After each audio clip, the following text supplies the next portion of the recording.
Health tips ವಿಶೇಷ ಕಾರ್ಯಕ್ರಮಕ್ಕೆ ಸ್ವಾಗತ. ನಾನು ಗೌರಿಶ್ರೀ ಹೊಸಪೇಟೆ. ಬೆನ್ನು ನೋವು ನಮ್ಮಲ್ಲಿ ಅನೇಕರಿಗೆ ಕೆಲವು ಹಂತದಲ್ಲಿ ಕಾಣಿಸಿಕೊಳ್ಳುತ್ತದೆ. ಬೆನ್ನು ನೋವು ದೈನಂದಿನ ಜೀವನದಲ್ಲಿ ಜನರ ಮೇಲೆ ಪರಿಣಾಮ ಬೀರುವ ಸಾಮಾನ್ಯ ಸಮಸ್ಯೆ ಕೂಡ ಆಗಿದೆ.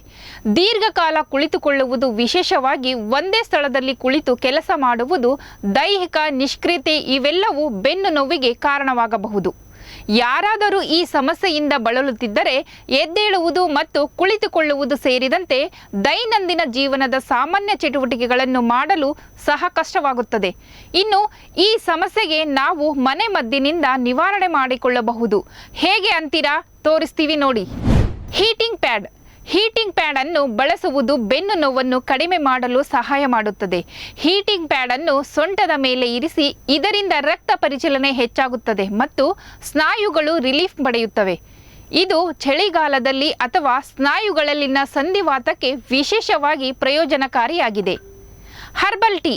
ಹರ್ಬಲ್ ಟೀ ಬೆನ್ನು ನೋವನ್ನು ಶಮನಗೊಳಿಸಲು ಸಹಾಯ ಮಾಡುತ್ತದೆ. ಶುಂಠಿ, ನಿಂಬೆ ಮತ್ತು ಜೇನುತುಪ್ಪವನ್ನು ಬಿಸಿ ನೀರಿನಲ್ಲಿ ಬೆರೆಸಿ ಕುಡಿದರೆ ತುಂಬಾ ಒಳ್ಳೆಯದು. ಕೆಲವು ಸರಳ ವ್ಯಾಯಾಮಗಳು ಬೆನ್ನು ನೋವಿಗೆ ತುಂಬಾ ಸಹಾಯಕವಾಗಬಹುದು. ಬೆನ್ನು ಮತ್ತು ಸೊಂಟವನ್ನು ಹಿಗ್ಗಿಸುವ ಯೋಗಾಸನಗಳು ನಿಮ್ಮ ಬೆನ್ನನ್ನು ಬಲಪಡಿಸುತ್ತದೆ ಮತ್ತು ನೋವನ್ನು ಕಡಿಮೆ ಮಾಡುತ್ತದೆ. ಆಯುರ್ವೇದ ಚಿಕಿತ್ಸೆ. ಬೆನ್ನು ನೋವನ್ನು ಕಡಿಮೆ ಮಾಡಲು ಆಯುರ್ವೇದ ಔಷಧಿಗಳನ್ನು ಸಹ ಬಳಸಬಹುದು. ಉದಾಹರಣೆಗೆ ಆಯುರ್ವೇದ ತೈಲಗಳಿಂದ ಮಸಾಜ್ ಮಾಡುವುದು. ಈ ಪರಿಹಾರಗಳು ನೈಸರ್ಗಿಕ ರೀತಿಯಲ್ಲಿ ಬೆನ್ನು ನೋವನ್ನು ಗುಣಪಡಿಸಬಹುದು. ಅರೋಮಾಥೆರಪಿಯಲ್ಲಿ ಬೆನ್ನು ನೋವನ್ನು ಗುಣಪಡಿಸಲು ಸಹಾಯ ಮಾಡುವ ಹಲವಾರು ಸಾರಭೂತ ತೈಲಗಳಿವೆ. ಸಾಮಾನ್ಯವಾದವುಗಳಲ್ಲಿ ಪುದೀನ, ವಿಂಟ್ಗ್ರೀನ್, ಶುಂಠಿ, ಲ್ಯಾವೆಂಡರ್ ಮತ್ತು ಶ್ರೀಗಂಧದ ಎಣ್ಣೆಗಳು ಸೇರಿವೆ. ಈ ಸಾರಭೂತ ತೈಲಗಳನ್ನು ಪೀಡಿತ ಪ್ರದೇಶಕ್ಕೆ ಅನ್ವಯಿಸಬಹುದು, ಉಸಿರಾಡಬಹುದು ಅಥವಾ ಸ್ನಾನದಲ್ಲಿ ತುಂಬಿಸಬಹುದು. ವಿಶ್ರಾಂತಿ ಮತ್ತು ಭಂಗಿ. ವಿಶ್ರಾಂತಿ ನಿಮ್ಮ ಅಸ್ವಸ್ಥತೆಯನ್ನು ಉಲ್ಬಣಗೊಳಿಸುವ ಚಟುವಟಿಕೆಗಳನ್ನು ತಪ್ಪಿಸುವುದು. ಹೆಚ್ಚುವರಿಯಾಗಿ ನಿಮ್ಮ ಭಂಗಿಗೆ ಗಮನ ಕೊಡಿ. ಚಟುವಟಿಕೆಯ ಸಮಯದಲ್ಲಿ ಮತ್ತು ಕುಳಿತುಕೊಳ್ಳುವಾಗ ದಕ್ಷತಾ ಶಾಸ್ತ್ರದ ಮತ್ತು ಬೆಂಬಲದ ಭಂಗಿಯನ್ನು ನಿವಾರಿಸಬಹುದು. ಬೆನ್ನು ನೋವಿನ ಸಮಸ್ಯೆಗಳನ್ನು ನಿವಾರಿಸಲು ಮತ್ತು ತಡೆಯಲು ಸಹಾಯ ಮಾಡುತ್ತದೆ. ವಿಶ್ರಾಂತಿ ಮತ್ತು ಉತ್ತಮ ಭಂಗಿಯನ್ನು ಅಳವಡಿಸಿಕೊಳ್ಳುವುದು ನಿಮ್ಮ ಬೆನ್ನು ಮೂಳೆಯ ಮತ್ತು ಬೆನ್ನಿನ ಸ್ನಾಯುಗಳ ಮೇಲಿನ ಒತ್ತಡವನ್ನು ನಿವಾರಿಸುತ್ತದೆ.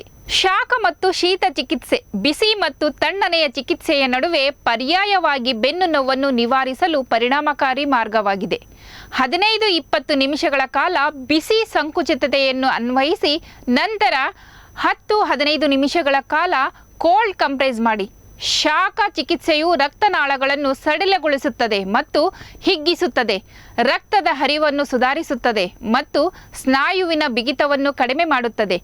ಶೀತ ಚಿಕಿತ್ಸೆಯು ಉರಿಯೂತವನ್ನು ಕಡಿಮೆ ಮಾಡುತ್ತದೆ, ನೋವಿನಿಂದ ಪರಿಹಾರವನ್ನು ನೀಡುತ್ತದೆ.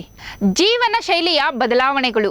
ಆರೋಗ್ಯಕರ ತೂಕವನ್ನು ಕಾಪಾಡಿಕೊಳ್ಳುವುದು, ಆರೋಗ್ಯಕರ ಜೀವನ ಶೈಲಿಯನ್ನು ಅಳವಡಿಸಿಕೊಳ್ಳುವುದು ಭವಿಷ್ಯದ ಬೆನ್ನಿನ ಸಮಸ್ಯೆಗಳನ್ನು ತಡೆಗಟ್ಟಬಹುದು ಮತ್ತು ನಿಮ್ಮ ಒಟ್ಟಾರೆ ಯೋಗಕ್ಷೇಮವನ್ನು ಸುಧಾರಿಸಬಹುದು.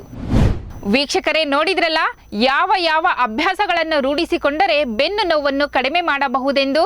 ಇದಿಷ್ಟು ಈ ಹೊತ್ತಿನ ಮಾಹಿತಿ. ಮತ್ತಷ್ಟು ಮಾಹಿತಿಗಾಗಿ ನೋಡ್ತಾ ಇರಿ ಒನ್ ಟಿವಿ ಕನ್ನಡ. ಇದು ಪ್ರತಿಕ್ಷಣ ಪ್ರಜಾಪರ.